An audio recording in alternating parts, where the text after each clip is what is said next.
अन्विता, रुक जाओ बेटा, कहाँ जा रही हो? अन्विता, मेरे बच्चे रुक जा, कहाँ जा रही है तू? अच्छा, अब हम तुझे कभी नहीं डांटेंगे, वापस आ जा। 5 साल की अन्विता सड़क पर भागती चली जा रही थी और उसके पीछे भाग रहे थे उसके माँ बाप रणविजय और मधुमती। क्या हुआ भाई साहब? अरे क्या बताएं भैया, आप तो आजकल के बच्चों को जानते हो, थोड़ा सा डांट दिया तो घर से निकलकर भाग पड़ी। वापस आ जा बेटी। तभी अचानक सामने एक मंदिर आ गया और अन्विता उस मंदिर की सीढ़ियां चढ़ने लगी। अरे बेटा, उस मंदिर में मत जाना, वो रहस्यमय मंदिर है, वो बहुत खतरनाक है। नहीं बेटा, नहीं। रुक जा बेटा। लेकिन अन्विता किसी की कोई बात नहीं सुन रही थी।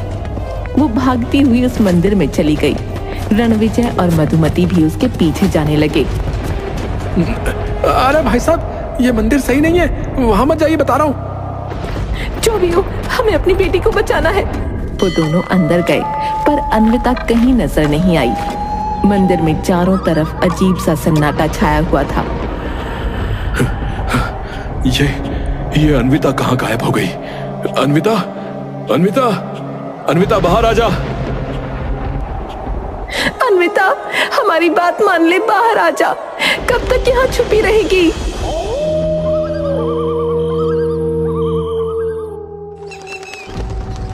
पूरी रात निकल गई और सुबह हो गई, पर अन्विता का कोई अता पता नहीं चला।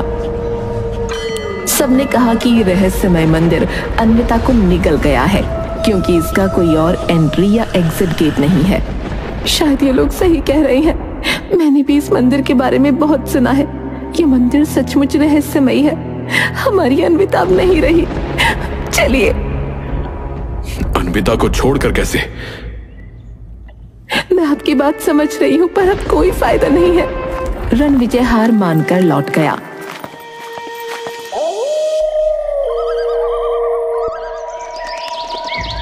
और 20 साल बीत गए।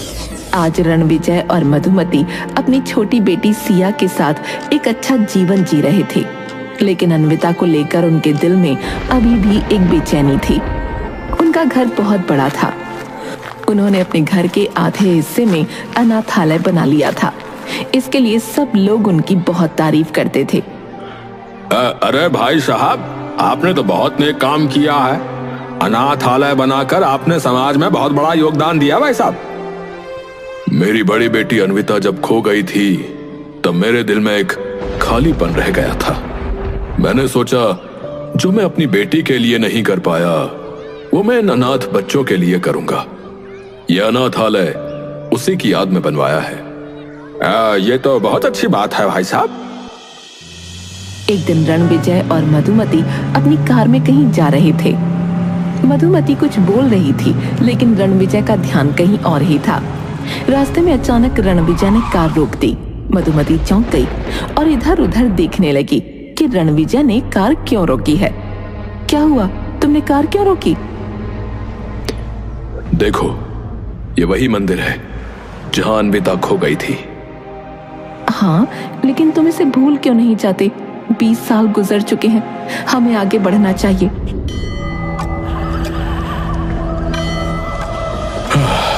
मैं जानता हूं मधुमती, पर न जाने क्यों मुझे ऐसा लगता है कि इस मंदिर के अंदर अभी भी कुछ रहस्य छिपा है।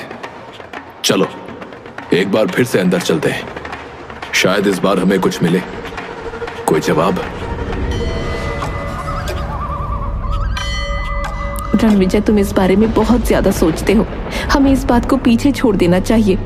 अन्विता को खोए हुए 20 साल हो गए हैं। क्या तुम्हें नहीं लगता कि अब आगे बढ़ने का समय आ गया है? तुम ठीक कहती हो, लेकिन क्या पता हमें उस दिन कुछ नजर ना आया हो जो आज दिखाई दे जाए। क्या तुम मेरे साथ चलोगी? ये सरासर जुनून है। प्लीज मेरी बात मानो, चलो यहाँ से। अब बस एक बार मधुमती। नहीं, अब नहीं, बहुत हो चुका। चलो यहाँ से, वरना मैं अकेले चली जाऊंगी। मजबूरन रणविजय को वापस जाना ही पड़ा।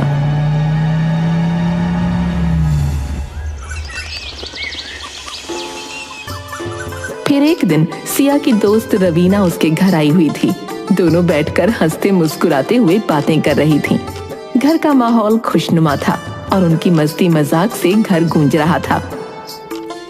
सिया, तुम्हारा घर तो बहुत बड़ा है और ये अनाथालय, कितना अच्छा काम किया है तुम्हारे पापा ने। हाँ पापा हमेशा से ही बड़े दिल के रहे हैं।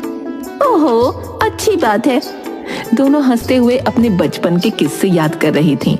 तभी रणविजय और मधुमती कमरे में आ गए। सिया एक्साइटेड होकर रवीना को अपने माता पिता से मिलाने के लिए खड़ी हुई। मम्मी पापा, ये रवीना है, मेरी बेस्ट फ्रेंड। नमस्ते आंटी, नमस्ते अंकल। अरे नमस्ते बेटा, सिया से बहुत सुना है तुम्हारे बारे में। तो तुम ही हो जिसकी बातें घर में रोज होती हैं। लेकिन जैसे ही रवीना ने रणविजय और मधुमती को गौर से देखा, उसके चेहरे का रंग अचानक बदल गया। उसकी हंसी गायब हो गई और एक घबराहट ने उसकी जगह ले ली। उसने बिना कुछ कहे दरवाजे की तरफ देखा और फिर अचानक बाहर की ओर भाग गई। अरे रवीना, कहाँ जा रही हो? रणविजय और मधुमती भी हैरान रह गए। वो एक दूसरे को देखने लगे। सिया तुरंत रवीना को रोकने के लिए उसके पीछे भागी।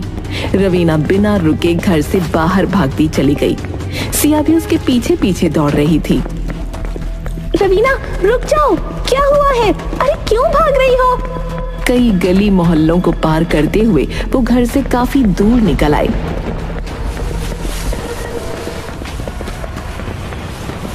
सिया ने आखिरकार रवीना को एक सुनसान जगह पर रोक लिया।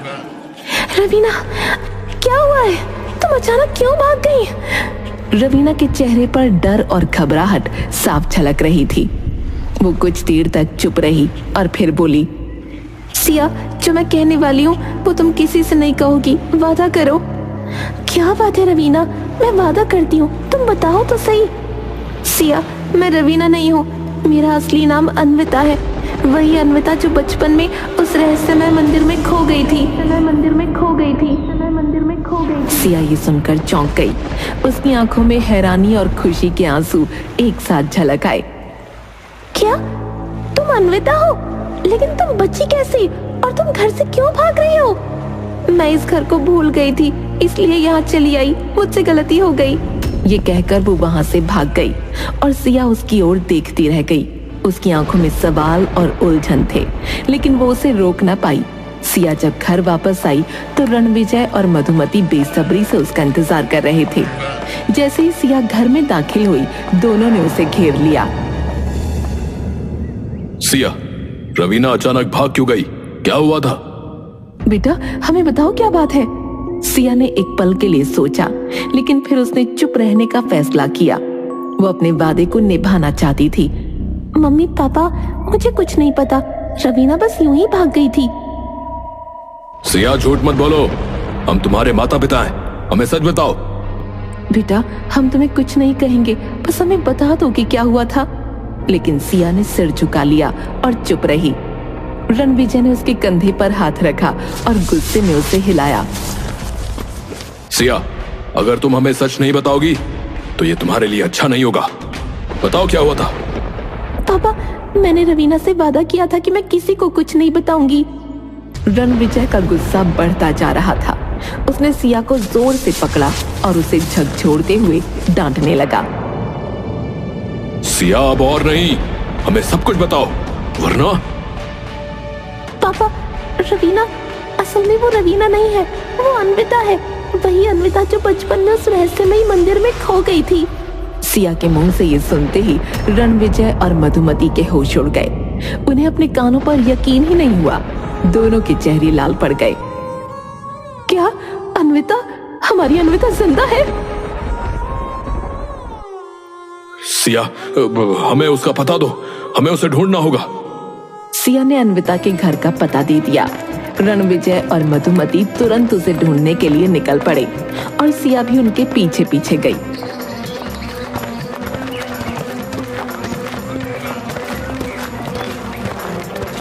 लेकिन जब वो वहां पहुंचे तो दरवाजे पर ताला लगा मिला।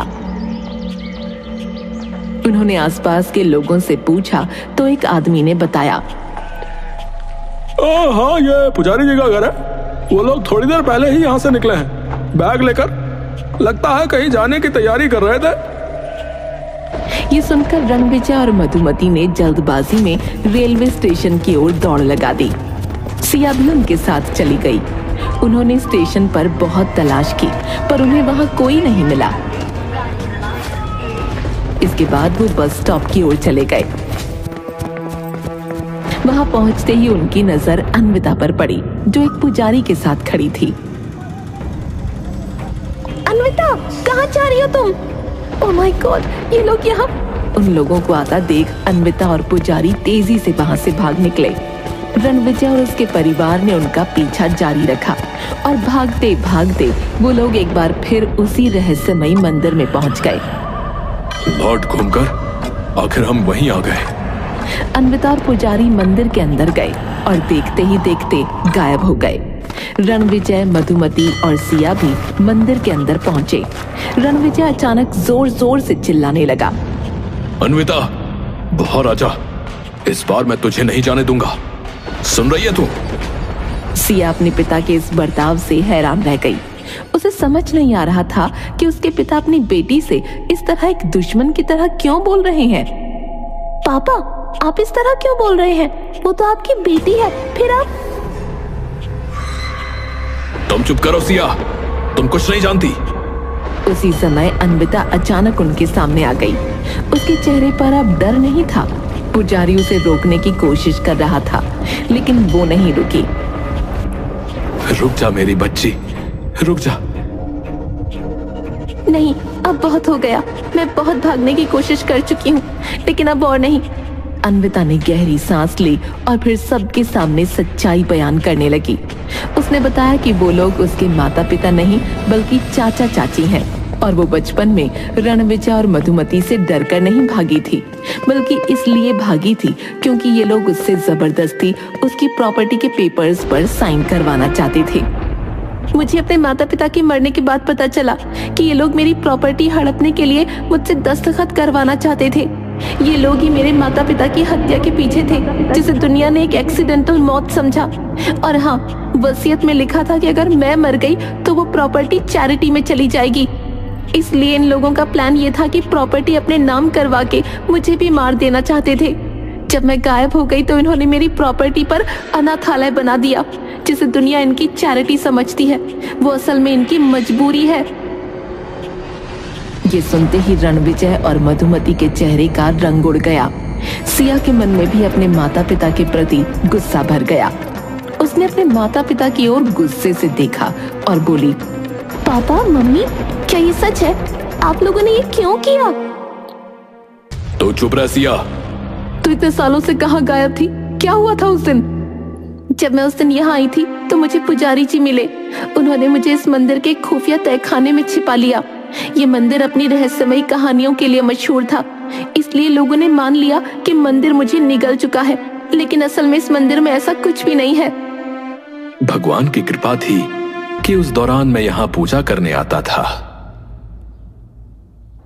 इतना सुनते ही रणविजय का चेहरा तमतमा गया। उसने अपनी बंदूक निकालकर सबको पीछे हटने को कहा।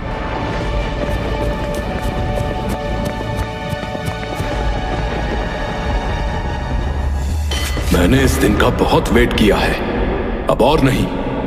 पुजारी, पीछे हट जा वरना जान से जाएगा। मेरी बेटी को छोड़ दो, मेरी बच्ची को छोड़ दो। रणविजय बाहर जाने की कोशिश कर ही रहा था कि तभी एक तेज हवा का झोंका आया और वो अंदर की तरफ गिर पड़ा। अन्विता भी लड़खड़ाकर एक किनारे गिर गई। उसी समय मंदिर की एक मूर्ति के हाथ से त्रिशूल अचानक बाहर निकला।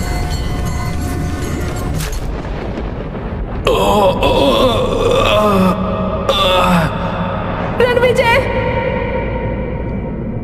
तू ठीक तो है अन्विता?